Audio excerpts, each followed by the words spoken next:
Hi, I'm Margaret from Heidi and Lana.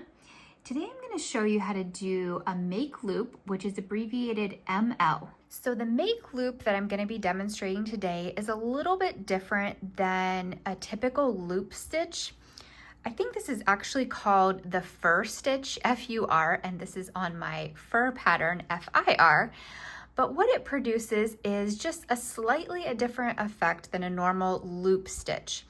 And what I'm going to show you here kind of twists the loops a little bit, and so it just kind of like fills in and makes this real like fuzzy plush texture rather than like loops hanging down like the typical loop stitch does. And then it also makes this really cool texture on the back, which is kind of fun for this ornament pattern because then it really doesn't matter if it flips over to the wrong side. There's really, I guess in a way, not really a right or wrong side.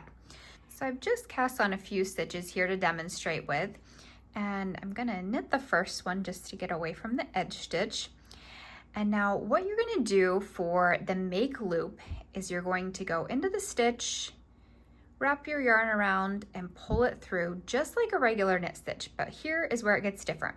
We're gonna leave the old stitch on and we're gonna bring the yarn to the front between the two needle tips, bring it over top of the left thumb, and you want to go this direction. So we're going, I guess it would be like counterclockwise. This is what gives it a little bit of a twist in the loop. And then bring it back to the back between the two needle tips again. And then we're going to go into that same stitch and knit it again. And now we can slide the old stitch off and the loop off.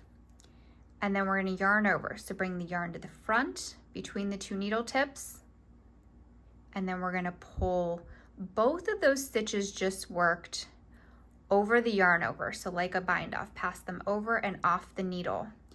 And I find it easier just to do one at a time. So pull one and then the other one. And then we've gotten rid of like those two stitches that we created. So now there's just one again where the yarn over is. So let me just knit another stitch here and let's do it again.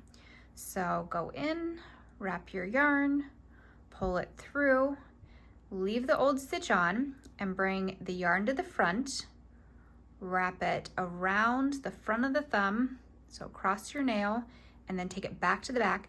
And I like to keep some tension on here and kind of keep the yarn a little bit close to the end of my thumb rather than down here. That way the loops don't get too long, especially for this pattern. I think it's cute for them to just be kind of short. So of course you don't want it to slip off your thumb, but just kind of keep it a little bit closer to the end and some tension on it to keep it short. And then I'm going to go into that same stitch again, wrap it, pull it through, and then slide the old stitch off. Now do the yarn over, and you're going to pull both stitches, the two that were just worked, over and off, one at a time, or both together if you're brave. I just find it's easier not to lose anything if you just do one at a time. And it's also really helpful if you have a nice pointy needle. These are Chow lace, and I find those make it easier for pulling it over and off. So let's do one more. Let me start again here. Okay, so go into your stitch, wrap your yarn, pull it through, bring the yarn to the front between the two needle tips, around the left thumb, back to the back between the two needle tips, knit into the stitch again, slide the old stitch off and the loop off your thumb, yarn over, and pass. First one and second one over and off. So that is how you do the make loop for the fur pattern. Thanks so much for watching.